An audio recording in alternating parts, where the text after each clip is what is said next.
तो मूवी की शुरुआत में जोई की बहन उसे उसके पिता की कार देती है क्योंकि उसके पिता चाहते थे कि वो इस कार को चलाए। इधर जोई अपने बॉयफ्रेंड से मिलने जा रही होती है। इसी दौरान हमें पता चलता है कि वो गूंगी बहरी है। खैर फिर ये निकल जाती है और अपने बॉयफ्रेंड को मैसेज करती है कि मैं आ रही हूँ, जिससे ये खुश होता है। इधर जोई भी उससे मिलने के लिए बेताब होती है। ये उसके लिए गुलदस्ता सजा रहा होता है। फिर रास्ते में ये अपनी फोटोज क्लिक करती है और उसे भेजती है। ये दोनों एक दूसरे से बहुत प्यार करते हैं। खैर फिर इधर रास्ते में जोई कार रोक थोड़ा घूम रही होती है कि तभी उसे एक मरा हुआ कुत्ता दिखता है जिसमें कीड़े लगे होते हैं। खैर फिर ये आगे बढ़ जाती है और इस दुकान के पास आकर गाड़ी रोकती है और यहाँ की चीज़ें देखने लगती है और फिर वापस अपनी मंजिल की तरफ निकल पड़ती है। साथ ही अपने फ़ोन को चला रही होती है कि तभी इसके सामने एक आदमी आ जाता है, लेकिन ये गाड़ी को कंट्रोल कर लेती है और फिर इधर देखती है कि कुछ गुंडे एक आदमी को भगाकर जान से मार देते हैं, जिससे ये डर जाती है और इस आदमी को बचाने की सोचती है और गाड़ी को रिवर्स कर उसके पास आती है। इधर ये लोग भी काफ़ी तेजी से उसकी तरफ बढ़ रहे थे, जिससे जोई इसे खींचते हुए जल्दी से कार में बैठाती है। तभी हाँ वही लोग आ जाते हैं और इस पर हवस की नजरें डालते हैं और बदतमीजी करते हैं, लेकिन ये इस चाकू से इन्हें दूर करती है। तभी ये इसे बड़ा चाकू दिखाता है और फिर उस आदमी को जान से मार देता है, जिससे ये बहुत डर जाती है और इसे धक्का देकर भागने लगती है, जिससे ये गन निकालता है और उस पर निशाना लगाकर उसके टांग पर गोली मारता है। इसके बाद ये इसे अपने अड्डे पर लाते हैं और फिर उसके हाथ पैरों को लोहे के स्प्रिंगों से बांधते हैं और फिर ये उसे टॉर्चर करने लगता है। ये कहता है कि ये गूंगी बहरी मेरे किसी काम की नहीं है, पर ये कहते हैं कि अगर ये अंधी भी होती तो क्या फ़र्क पड़ता। खैर फिर ये एक एक कर इसका बुरी तरह रेप करते हैं, जिससे बेचारी बहुत तड़पती है। इधर इसके बॉयफ्रेंड को उसके अभी तक ना आने की चिंता होती है। तभी इसे उसका भेजा गया एक फ़ोटो मिलता है जिसमें बोर्ड पर न्यू मैक्सिको लिखा हुआ था, जिससे न्यू मैक्सिको के पुलिस को जॉय की लापता होने की खबर ये देता है। खैर फिर इधर ये रात के वक्त इसके पास आता है और इसे कहता है कि मैं खानदानी गैंगस्टर हूँ, मेरे रगों में मेरे दादा का खून दौड़ रहा है। मेरा दादा बहुत बड़ा किलर था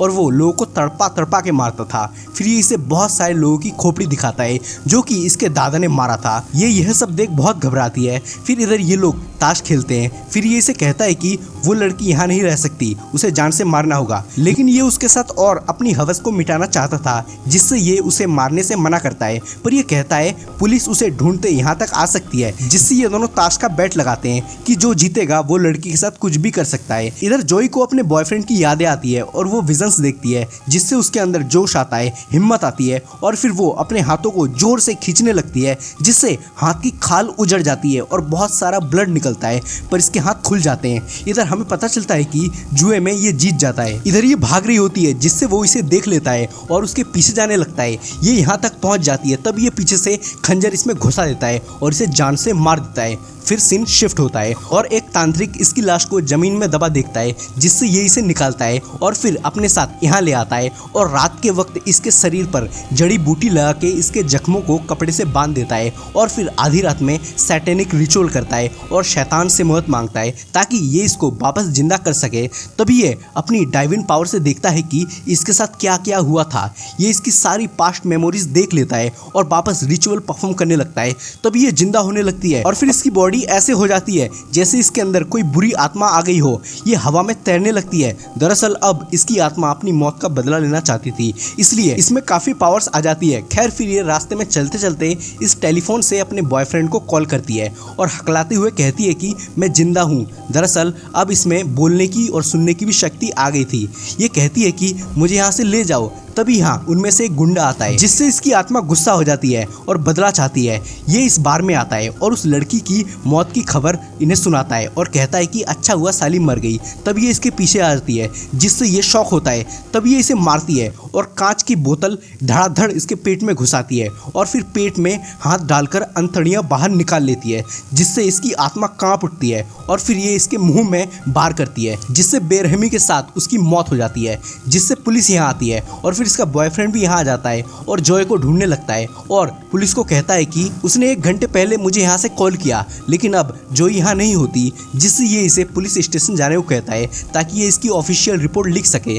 तभी यहाँ वही गुंडे आ जाते हैं और अपने दोस्त की मौत से शॉक होते हैं। तभी ये इनके पास आता है और जॉय की फोटो दिखाने लगता है, लेकिन ये इसे कुछ नहीं बताते। लेकिन ये वापस इनसे पूछने लगता है और कहता है उसने मुझे 1 घंटे पहले ही यहाँ से फ़ोन किया है, जिससे ये हैरान होते हैं क्योंकि ये तो उसे मार चुके थे, जिससे इसे इन पर शक होता है, जिससे ये इस पर हमला करते हैं। लेकिन पुलिस वाला बीच में आ जाता है और इसे बचा लेता है और इन्हें जाने को कहता है। इधर ये नींद से उठती है और फिर आईने में अपने चेहरे को देख दुखी होती है। इसके बाद इसे यहाँ बहुत सारे हथियार दिखते हैं जिससे ये खुश होती है। इधर ये उसकी कवर खाली देखते हैं जिससे सब बहुत हैरान होते हैं। ये कहता है मैंने तो उसे पूरा जान से मार दिया था और यहाँ गाड़ दिया था।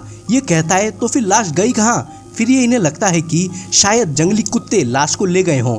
खैर फिर सीन शिफ्ट होता है और ये जॉय की कार अपने घर देख हैरान होता है और अपने साथियों को वॉइस मैसेज भेजता है। तब यहाँ जॉय उसके सामने आ जाती है जिससे ये भागता है, पर ये तीर इसके पैर में घुसा देती है और फिर वापस इस पर एक वार करती है और एक के बाद एक तीर मार के इसे जान से मार देती है। इसके बाद ये उसकी वॉइस रिकॉर्डिंग सुनता है। इधर ये उसे मार के जा रही होती है और फिर घर में अपने शरीर को देखती है जो कि वक्त के साथ सड़ रही होती है। तभी के पट्टी के अंदर हलचल होती है जिससे ये पट्टी खोल देखती है कि अंदर कीड़े लग चुके हैं जो कि इसका मांस खा रहे हैं, जिससे इसे तकलीफ होती है। रात के वक्त तांत्रिक इससे बातें करता है और कहता है कि जितना मैं तुम्हारे शरीर को ठीक कर सकता था उतना मैंने किया, लेकिन वक्त के साथ तुम्हारा शरीर सड़ रहा है, ये ज्यादा दिनों तक टिक नहीं पाएगा, इसलिए तुम्हें जो करना है जल्दी करो। इधर ये दोस्त की डेड बॉडी देखते हैं और फिर ये कहता है कि अगर तुमने उसे जान से मार दिया था तो वो जिंदा कैसे है? उसने खुद रिकॉर्डिंग में कहा है कि वो उसके सामने थी। तुम्हारी गलती की वजह से एक एक करके हम सब मर रहे हैं। उसने हमारी मौत को अपना लक्ष्य बना लिया है। वो एक नरभक्षी बन चुकी है।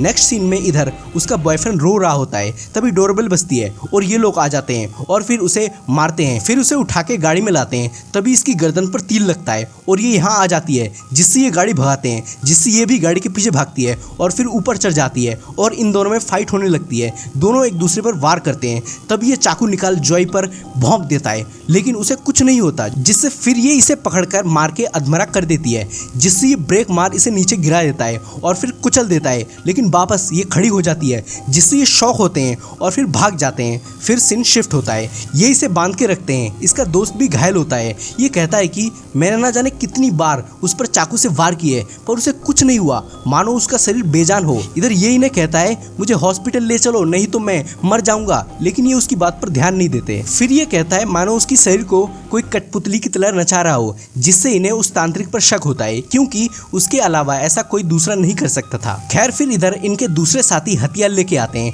ताकि ये उसे आसानी से मार सकें। इधर ये बैठी हुई होती है और अपने टूटे हाथ को देखती है। फिर इसके अंदर लक्कड़ घुसा के हाथ में टेप लगाती है और फिर पेट में से मांस निकाल के फेंकती है और उसमें धूल भर के पेट को चिपकाती है टेप से। इसके बाद अपने टूटे धनुष को देखती है और दुखी होती है। तभी इसके अंदर से एक आत्मा निकलती है। दरअसल इस आत्मा को भी उन लोगों ने मारा था, जिससे ये इसकी मदद करता है उन्हें मारने में। खैर फिर ये उसे जमीन से हथियार निकाल कर देता है, जिससे वापस इसमें स्ट्रेंथ आती है, जोश आता है। इधर ये इससे पूछता है कि वो लड़की तुम लोगों को आखिर क्यों मार रही है, जिससे ये कहता है हमने उसके साथ बेरहमी से रेप किया, टॉर्चर किया और फिर अंत में जान से मार डाला, इसलिए उसकी आत्मा हमारी खून की प्यासी बन चुकी है और हमें नरक पहुंचाना चाहती है। इधर ये सब बात सुन ये बहुत रोता है अपनी जान के लिए, जिससे ये आदमी से मारता है और टॉर्चर करता है।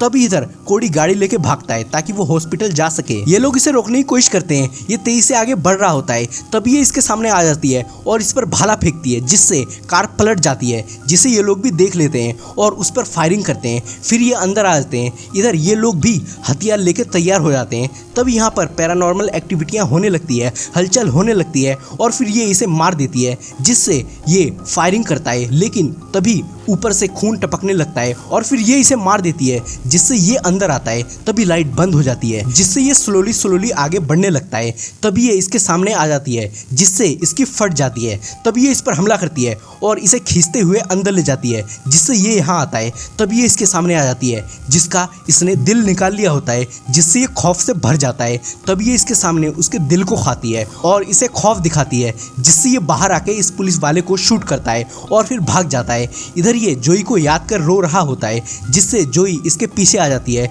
लेकिन ये खुद को दिखाना नहीं चाहती थी, जिससे ये बाहर आती है।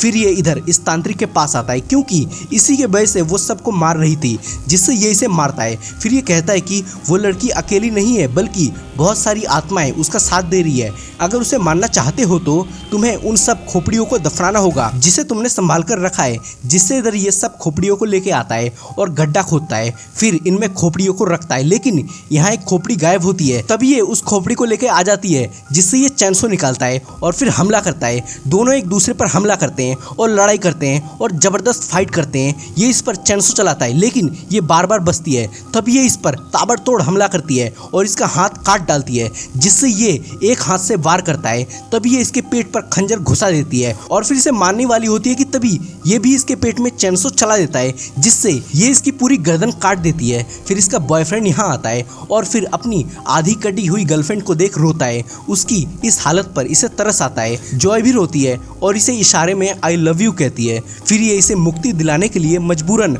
आग से जला देता है, जिससे दोनों आत्माएं शरीर का त्याग कर देती है और मुक्त हो जाती है। Thanks for watching and please subscribe.